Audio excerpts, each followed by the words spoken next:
अस्सलाम वालेकुम दोस्तों, इस वीडियो को देखने के बाद आपको पता चल जाएगा कि आप कितने ज़हीन हैं। पहेली नंबर 1।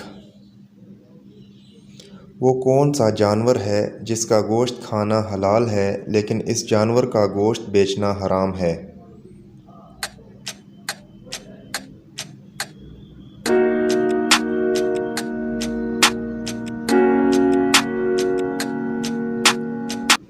जवाब है कुर्बानी का जानवर। पहेली नंबर 2। दुनिया में सबसे ज़्यादा इस्तेमाल होने वाली चीज़ कौन सी है।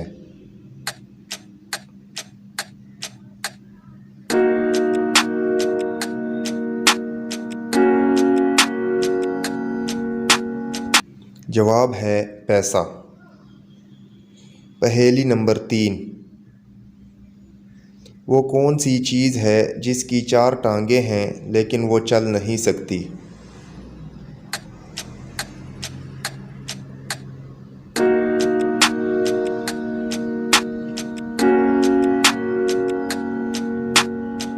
जवाब है मेज़। वीडियो अच्छी लगे तो लाइक कर दें और चैनल पर नए हैं तो सब्सक्राइब कर दें। नेक्स्ट वीडियो में मिलते हैं, तब तक के लिए अल्लाह हाफिज़।